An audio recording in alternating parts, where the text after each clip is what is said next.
What if I told you that a little girl who couldn't walk for years found hope in the most unexpected way? After billionaire doctors, expensive treatments, and countless specialists failed to help her, a struggling single dad and his young son changed her life forever. This emotional story is about kindness, friendship, determination, and a miracle that no one saw coming. Make sure to watch until the end, because this journey will touch your heart and remind you that sometimes the greatest healing comes from simply believing in someone. If you enjoy inspiring stories like this, don't forget to like, share, and subscribe to the channel for more amazing content. Now, let's get started. Ethan Brooks had learned long ago that life rarely went according to plan. At 34 years old, he worked 10-hour shifts as a delivery driver across Denver, Colorado, while raising his 8-year-old son, Noah, on his own. 3 years earlier, his wife, Sarah, had passed away after a long illness, leaving Ethan to carry the weight of grief while trying to be both a father and a mother to his son. Money was often tight, and some nights he lay awake wondering how he would pay the next bill. But every morning he got up, put on his uniform, and kept moving forward. Noah was the reason he never gave up. The boy had inherited his mother's bright smile and kind heart. Despite everything they had been through, Noah remained cheerful and optimistic. Ethan often said that his son was the strongest person he knew. One rainy Thursday afternoon, Ethan was making his final deliveries before heading home. Dark clouds covered the sky, and heavy rain drummed against the windshield of his van. His last stop was a massive mansion located in one of Denver's wealthiest neighborhoods. As he walked up the driveway carrying a package, he noticed something unusual. A woman sat on the front porch, with her face buried in her hands. Beside her was a young girl in a wheelchair, staring silently at the rain. The woman's expensive clothes and luxury home suggested wealth, yet the sadness on her face made her look completely defeated. Ethan handed over the package and politely introduced himself. The woman wiped away her tears and apologized for her appearance. Her name was Melissa Carter, and the girl beside her was her 10-year-old daughter, Lily. After a brief conversation, Melissa revealed the reason for her sorrow. 2 years earlier, Lily had been diagnosed with a rare neurological condition that gradually robbed her of the ability to walk. Since then, Melissa had spent millions of dollars searching for a cure. She had flown across the country to meet world-famous specialists, consulted leading surgeons, and invested in every treatment experts recommended. Nothing had worked. Lily remained trapped in her wheelchair, and with every failed treatment, Melissa felt her hope slipping away. The doctors kept promising possibilities, but none could guarantee results.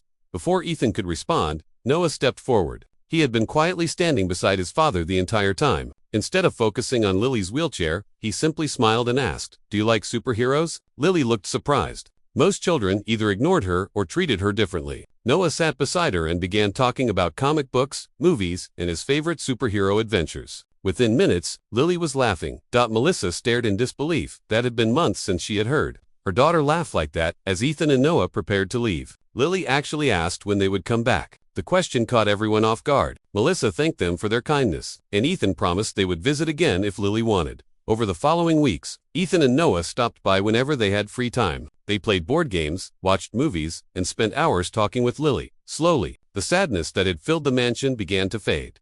One evening, while helping Lily move from her wheelchair to a couch, Ethan noticed something strange. Her legs seemed to react slightly whenever she became excited or laughed. It wasn't much, but it was enough to make him curious. Years earlier, Ethan had helped care for his late wife during months of physical rehabilitation after a serious accident. Though he wasn't a doctor, he remembered how important movement, motivation, and emotional strength had been during recovery. The next day, he gently shared an idea with Melissa. "What if," he said carefully, "instead of focusing only on treatments, we focus on helping Lily enjoy life again?" Melissa looked confused. Ethan explained that every conversation seemed to revolve around hospitals, medications, tests, and appointments. Lily was living like a patient instead of a child. At first, Melissa was hesitant. She had trusted medical experts for years, and none had suggested such a simple approach. But she was also exhausted and running out of options. Finally, she agreed to try. The following week, they started a new routine. There were no complicated machines or expensive therapies. They spent time outdoors, played games, listened to music, stretched gently, and encouraged Lily to participate in activities she actually enjoyed. For the first time in years, the house felt alive. Lily smiled more often. She laughed louder. She seemed happier every day. And although none of them realized it yet, something extraordinary had already begun. The months that followed brought a change that no doctor, specialist, or expensive treatment had been able to achieve. The Grand Carta mansion, once filled with silence and disappointment, slowly became a place of laughter and hope. Every afternoon after finishing his delivery route, Ethan would stop by with Noah. Sometimes they played board games. Other days they watched movies, painted pictures, or sat in the backyard sharing stories. Ethan made sure Lily was involved in everything. He never treated her like someone who needed pity. Instead, he treated her like any other child. At first, Lily struggled to believe in herself. Years of failed treatments had convinced her that she would never walk again. Every time she looked at her wheelchair, she felt trapped. One afternoon, while they were sitting in the garden, Lily quietly asked Ethan a question. "Do you really think I'll ever walk again?" Ethan thought carefully before answering. "I don't know what tomorrow will bring," he said honestly, "but I know one thing. If you stop believing in yourself, you've already lost. If you keep trying, anything is possible." Those words stayed with her. From that day forward, Lily approached every exercise with a new attitude. Instead of seeing therapy as a reminder of what she couldn't do, she began viewing it as a step toward what she might achieve. Melissa noticed the difference immediately. Her daughter woke up excited each morning. She smiled more often and no longer cried herself to sleep. The sadness that had once filled her eyes was slowly being replaced by determination. Doctors continued monitoring Lily's condition and were surprised by her progress. Although she still relied on her wheelchair, her muscle strength had improved significantly. Her balance was better, and the response in her legs was becoming more noticeable. The specialists couldn't fully explain it. One doctor admitted that emotional health often played a larger role in recovery than many people realized. Positive experiences, motivation, and human connection could sometimes activate parts of the brain and nervous system that had remained dormant. As autumn arrived, Ethan organized a small weekend picnic at a local Denver park. Melissa was hesitant about attending. She worried Lily might feel uncomfortable around healthy children running and playing. But Noah convinced them.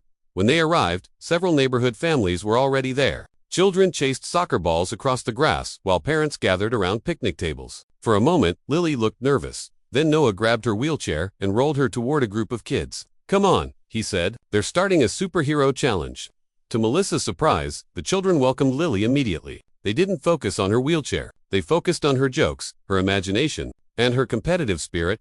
For hours, Lily laughed harder than anyone else. As the afternoon drew to a close, a bright red balloon slipped from a child's hand and drifted across the park. Instinctively, Lily reached for it. Without thinking, she pushed herself forward. Her hands gripped the armrests of her wheelchair. Her legs trembled. For a brief second, she rose. Melissa's heart nearly stopped. Lily stood, not for long, just a few seconds, but she stood. The entire world seemed to freeze. Then her legs gave way, and she gently dropped back into her seat. Tears instantly filled Melissa's eyes. "Lily, you stood," she whispered. The young girl looked equally shocked. "I did." Ethan smiled quietly. "You sure did." Melissa broke down completely. For 2 years she had spent millions searching for a miracle. She had traveled to prestigious hospitals, consulted famous doctors, and tried countless treatments. Yet, the first real breakthrough had happened in a simple city park surrounded by friends. The following weeks brought even more progress. With assistance, Lily could stand longer. Physical therapists adjusted her rehabilitation plan after witnessing the improvement. Every day she gained a little more strength. The medical team was astonished. Some called it remarkable, others called it extraordinary. But Ethan refused to take credit. Whenever someone praised him, he simply shook his head. "I didn't perform a miracle," he said. "Lily did. She just needed someone to remind her how strong she already was." Still, Melissa knew the truth. Without Ethan and Noah entering their lives, none of this would have happened. For the first time in years, she allowed herself to believe that her daughter might one day walk again, and that hope would soon be tested in a way none of them expected. Winter gave way to spring, and Lily's progress continued to surprise everyone around her. What had started as a few seconds of standing in a park slowly turned into short periods of walking with assistance. Every week brought another milestone. At first, she could take only 1 or 2 shaky steps while holding onto parallel bars. Then she managed 5 steps. Soon she was walking short distances with a walker. Melissa documented every achievement with photographs and videos. She often watched them late at night, remembering the years when doctors had told her not to expect much improvement. Seeing her daughter move on her own felt like living in a dream. The specialists who had once struggled to help Lily now called her case remarkable. Some requested permission to study her recovery. Others admitted that while medicine had played an important role, her emotional transformation had been equally powerful. Yet through all the attention, Ethan remained the same humble delivery driver he had always been. Every morning he loaded packages into his van, completed his routes, and spent his evenings helping Noah with homework. Whenever people praised him, he quickly changed the subject. One day, Lily's physical therapist approached Melissa with an idea. A large community event was being organized to celebrate children overcoming physical challenges. Families from across Colorado would attend. The therapist believed Lily was ready to participate. The event included a special moment where children could demonstrate the progress they had made. For Lily, that meant attempting something she had never done before in public, walking across a stage without assistance. The suggestion terrified Melissa. What if she falls? She asked. What if she's not ready? The therapist smiled gently.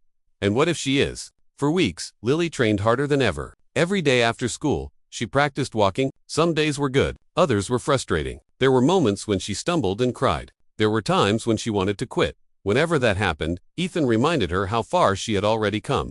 Remember when standing for 3 seconds felt impossible? He asked one evening. Lily nodded. Now look at you. You're doing things people once said could never happen. His words gave her strength. Finally, the day of the event arrived. The community center was packed with families, medical professionals, local reporters, and supporters. Hundreds of people filled the seats. Cameras flashed throughout the room. Excitement buzzed in the air. Backstage, Lily nervously adjusted her dress while waiting for her turn. Melissa's hands trembled uncontrollably. She had imagined this moment for years, yet now that it was here, she was overwhelmed with fear and emotion. Nearby, Noah sat beside Lily. Trying to make her laugh with silly jokes, Ethan knelt in front of her and looked her in the eyes. Listen to me, he said softly. Lily nodded. No matter what happens out there today, you've already accomplished something incredible. Walking across that stage doesn't define you. The courage you've shown every single day does. Lily smiled. When her name was finally announced, the room fell silent. The spotlight followed her as she stepped onto the stage. For a moment, everything seemed frozen. Melissa held her breath. Lily took a deep breath and released her grip from the support rail. One step. The audience watched quietly. Another step. Her legs trembled. Another. Silence was almost unbearable. Then she continued. Step after step. Confidence replaced fear. Halfway across the stage, people began to rise from their seats. By the time she reached the other side, the entire audience was standing. Thunderous applause filled the room. Many people were crying. Melissa collapsed into tears. She covered her face as years of pain, fear, disappointment, and hope poured out all at once. Her daughter was walking. Not in a hospital. Not during a medical test. Not with expensive equipment. She was walking proudly in front of hundreds of people. Lily immediately turned around and ran into her mother's arms. The crowd erupted even louder. There wasn't a dry eye in the building. Reporters rushed to interview the family afterward. News of Lily's recovery quickly spread across local television stations and social media. People called it a miracle. Many wanted to know which doctor had cured her. Others wanted to know which treatment had finally worked. Melissa always gave the same answer. The doctors helped her body, she said, but Ethan helped her believe in herself. As the story spread across the country, donations began arriving from people inspired by Lily's journey. Determined to help other families facing similar struggles, Melissa established a foundation dedicated to supporting children with mobility challenges. The organization provided therapy resources, emotional support programs, and financial assistance for families who couldn't afford treatment. Ethan and Noah became honorary members of the foundation. Years later, Lily grew into a confident young woman who never forgot the people who changed her life. Whenever she was asked about her recovery, she smiled and told the same story. She spoke about a rainy afternoon when a tired single father delivering packages stopped to help a stranger.